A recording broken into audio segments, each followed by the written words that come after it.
After years of conversation, Southeast Michigan is closer than ever to getting a regional transportation system that will make it easier for people to get around. The vision includes rapid transit along major corridors, improved bus service, and coordination between existing transit providers. But a lot depends on voters in 4 counties approving a new property tax in November to pay for it. Joining me now is the CEO of the Regional Transit Authority, Michael Ford. Thanks for being here. Thank you for having me. Black Journal, yeah. So we now sort of have some more details about what voters are going to face in November. Is going to be is that right? A property tax? It'll be a property tax in addition, November. Right? Again, we're going to be coming out with our plan May 31st. We'll be out for about 4 weeks in each of the counties, several meetings to, let people give us comment. But we've been out actually for about 15 months talking to people and getting input. And really, this is about getting people to jobs, getting them out, being able to have flexibility, getting them to education, fresh food, but really being able to get people where they need to go, mobility, quicker service, more direct service, and just a lot of different buckets of services so people really can take advantage of good transportation. Yeah, I mean, one of the big problems we've had is that historically we have 2 transit systems here. We've got the Detroit Department of Transportation and SMART. They have sometimes worked well together, or more often I would say they haven't really worked together. I think a lot of people will have a question when they are voting, what specifically is this going to get going? What will change as a result of this? Well, we're building on what the foundation is right now, but we're looking to improve it, make it more efficient, more effective, but also coordinated services. People can't get from one county to another. So this will really start to help make that happen. People can have better reliability, more frequency of service, later night, earlier morning, better service on weekends.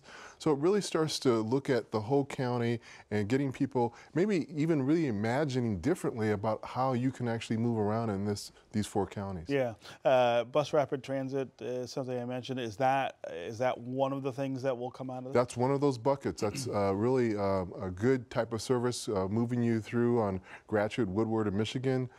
Dedicated lanes, bus priority, being able to move very quickly, signal prioritization, all these things that make your experience much quicker. Yeah, I think some people will say, I already pay for SMART if I live in the county, I already pay for DDOT if I live in the city. Now you're asking me to pay again for transit. That's sort of a tough sell, right?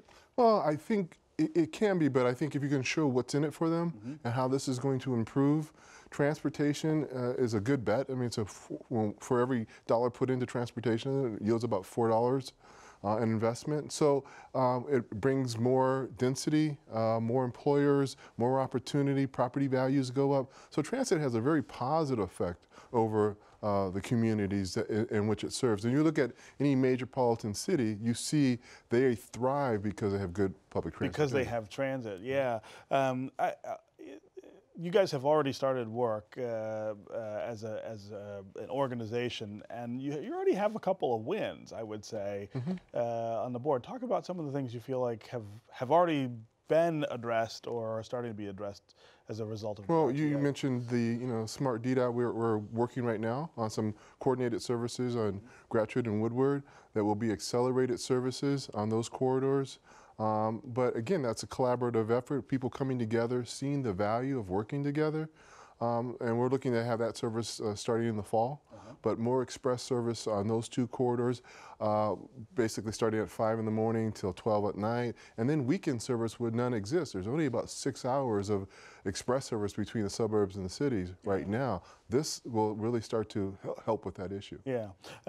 When you have been out talking to people in different parts of the region about transit, as you guys have been, what are the things you hear from people? I would imagine there's some skepticism. I mean, people here, it's funny because people here will talk about how bad transit is, and because they live with it, but they don't get that we've made those choices as a community, and that really the only fix is us doing something different. Right.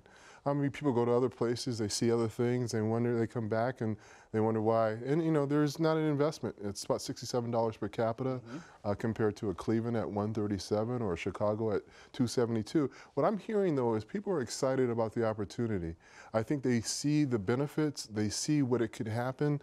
Millennials, they want to be able to have good transportation, not pay for insurance, or they don't want the maintenance of a car. Yeah. You've got folks who want to be able to rely on good transportation. Elderly and disabled folks, they want to be able to age in place and get where they want, have the freedom and flexibility to go to a baseball game, right. To go to other places, get to you know, a restaurant and be able to get back.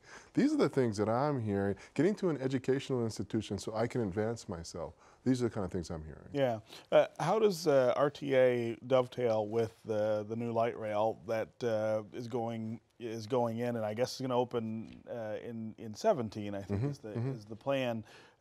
Is RTA ultimately going to manage that, and does that become something to build on rail-wise for a broader Absolutely. I mean, that's really a catalyst, a kind of a game changer, you know, that shows that something can get done. At some point, you know, in the near future, we'll have responsibility for that. But there is definitely coordination and communication and looking at the system as a whole with the People Mover, the M1, or now Q line, I believe. I don't like that name. I'm still calling it M1. Okay. AATA right. in Ann Arbor and DDOT Smart, but really looking at an integrated system where people have mobility options to get where they want to go. Speaking of Ann Arbor, we still are thinking about better transit options between there and there, here and there. Absolutely. Amtrak, I guess, is still looking at a high-speed train, but there's some other options, and of course the airport, which is sort of between the 2 points. Right. We still need better ways to get, there.